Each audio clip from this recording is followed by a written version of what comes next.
udah mulai. Halo semuanya, Assalamualaikum warahmatullahi wabarakatuh. Perkenalkan, nama saya Yasserli Amelia dengan NIM 24058138. Pada kesempatan ini, saya akan mengulas buku Etnopedagogi Wirdaningsih pada bab 3 dan bab 12. Pernah nggak sih kalian berpikir kenapa orang Minangkabau itu dikenal dengan santun, memegang adat yang kuat, dan punya rasa malu yang tinggi? Ternyata jawabannya ada pada pendidikan berbasis budaya yang disebut dengan etnopedagogi. Di video kali ini kita akan mengulas tentang bab 3, yaitu bagaimana masyarakat Minangkabau menerapkan pendidikan berbasis karakter melalui kearifan lokalnya. Sebelumnya pasti kita bertanya-tanya, apa sih itu etnopedagogi? Etnopedagogi adalah praktik pendidikan yang bersumber dari nilai-nilai budaya lokal. Jadi, pendidikan tidak hanya datang dari buku dan kurikulum formal, tetapi juga dari adat, tradisi, dan kebiasaan hidup masyarakat. Dalam budaya Minangkabau, pendidikan karakter berakar pada falsafah hidup, adat Basandi Sara, Sara Basandi Kitabullah. Artinya, adat bersendikan agama dan agama bersumber dari Al-Quran. Ini menunjukkan bahwa nilai budaya dan nilai agama menyatu dalam membentuk kepribadian masyarakat. Pada bab 3 ini, kita akan membahas tentang pendidikan berbasis kearifan lokal di Minangkabau. Dalam masyarakat Minangkabau, pendidikan karakter tidak hanya terjadi di sekolah. Ia hidup dalam rumah gadang, surau, acara adat, bahkan dalam percakapan sehari-hari. Nilai-nilai seperti hormat kepada orang tua, sayang kepada yang lebih muda, musyawarah dalam mengambil keputusan, dan gotong royong dalam kehidupan sosial. Semua itu selaras dengan nilai Pancasila. Contohnya, barek samo dipikul, ringan samo dijinjing. Ini bukan hanya pepatah, tetapi praktik nyata dalam kehidupan sosial. Pendidikan karakter berbasis kearifan lokal Minangkabau. Nah, bagian paling menarik dari buku etnopedagogi ini pada bab 3 yaitu konsep sumbang dua baleh atau sumbang 12. Sumbang berarti perilaku tidak pantas menurut adat. 12 sumbang ini menjadi pedoman etika dalam kehidupan sehari-hari. Di antaranya yaitu sumbang duduk, larangan cara duduk yang tidak sopan dalam konteks Minangkabau. Sumbang lalu, berbicara tanpa sopan santun. Sumbang pandang, menatap dengan cara yang tidak pantas. Sumbang pakai, berpakaian tidak sesuai dengan norma adat. Sumbang dekat, pelanggaran etika hubungan antar jenis. Sumbang langkah, mendahului orang tua atau pemimpin tanpa izin. Sumbang karo, pelanggaran kesantunan berbicara dalam budaya. Sumbang makan, tidak menjaga etika saat makan bersama. Sumbang tagak, pelanggaran etika berdiri dalam budaya Minangkabau. Sumbang raso, tidak punya empati atau tenggang rasa. Sumbang alek, berperilaku tidak pantas dalam acara adat. Dan yang terakhir yaitu sumbang membangkit batang tarandam, yaitu pengungkapan aib lama dalam perspektif Minangkabau. Menariknya, sistem ini bukan untuk menghukum, tetapi untuk mendidik. Anak-anak diajarkan sejak kecil bagaimana duduk yang sopan, bagaimana berbicara dengan nada rendah, bagaimana menghargai orang tua, bagaimana menghargai marwah keluarga. Semua dilakukan melalui teladan, nasihat, dan kebiasaan. Inilah bentuk nyata etnopedagogi dalam kehidupan masyarakat Minangkabau. Relevansi di era digital. Sekarang pertanyaannya, apakah nilai-nilai ini masih sangat relevan? Jawabannya sangat relevan.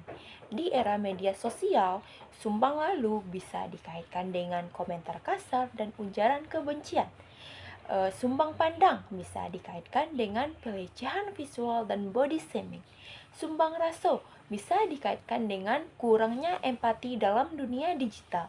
Artinya, nilai adat Minangkabau sebenarnya bisa menjadi solusi atas krisis moral generasi muda saat ini. bukan berarti kita menolak modernisasi, tetapi budaya menjadi figur agar kita tidak kehilangan jati diri kita di era sekarang ini.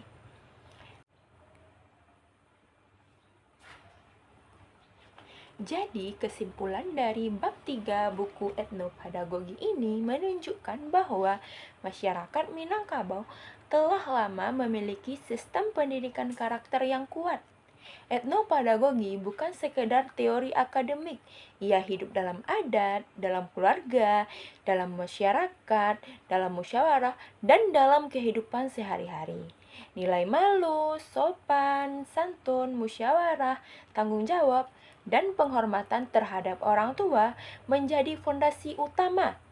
Pendidikan terbaik bukan hanya mencerdaskan pikiran, tetapi juga membentuk kepribadian dan akhlak. Dan Minangkabau telah memberikan bukti bahwa budaya bisa menjadi sekolah kehidupan. Selanjutnya yaitu bab 12 pada buku etnopedagogi, kita akan membahas tentang tradisi makan barapa sebagai bahan ajar etnopedagogi. Tradisi makan barapa yang berasal dari masyarakat Minangkabau di Kabupaten Agam, Sumatera Barat. Tradisi ini bukan sekedar makan bersama, tetapi juga mencerminkan nilai kebersamaan, kesetaraan, dan musyawarah yang menjadi bagian penting dalam kehidupan masyarakat. Pada poin A-nya yaitu makan barapa, tradisi kolektif dan filosofi mufakat di Kabupaten Agam.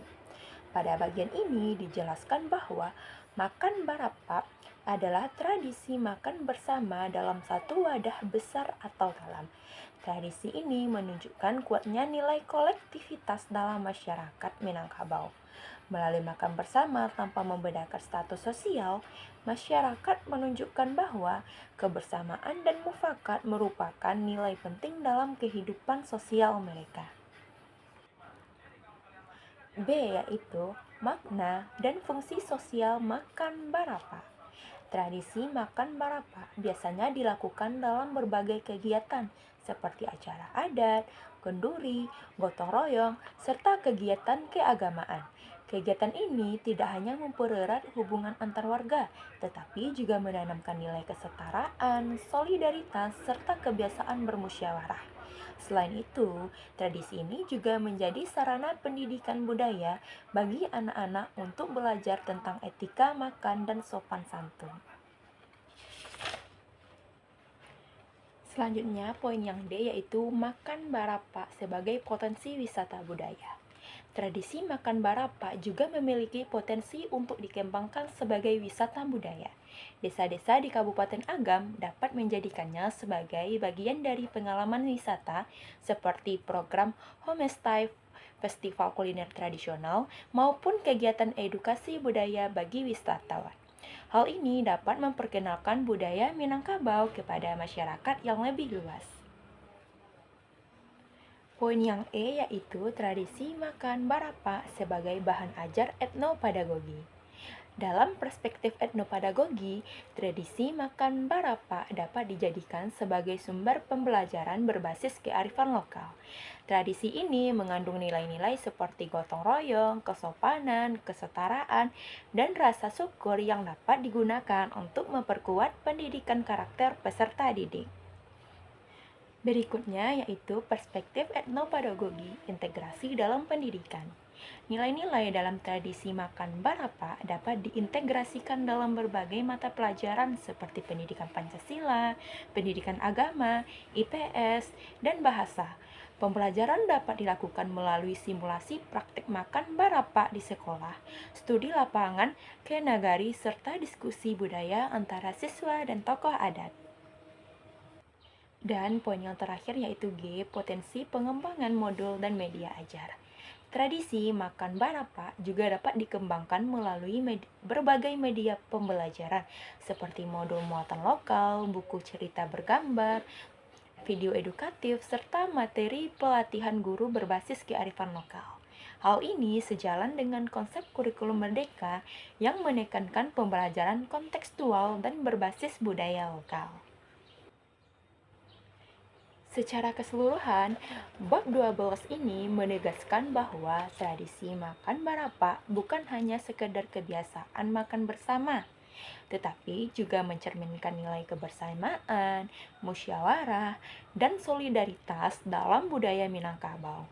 Melalui pendekatan etnopedagogi, tradisi ini dapat dimanfaatkan sebagai sumber pembelajaran yang bermakna sekaligus memperkuat identitas budaya generasi muda.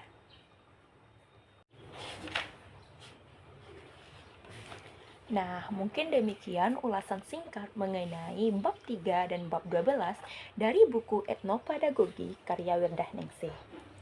Dari pembahasan ini, kita dapat melihat bahwa budaya Minangkabau tidak hanya menjadi warisan tradisi, tetapi juga sumber pendidikan karakter yang sangat berharga.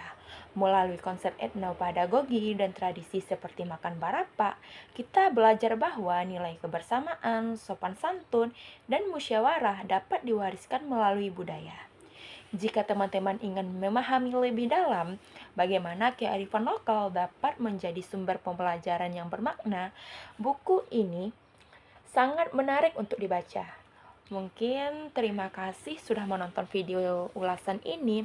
Semoga video ini menambah wawasan kita tentang pentingnya menjaga dan mempelajari budaya lokal. Cukup sekian. Wassalamualaikum warahmatullahi wabarakatuh.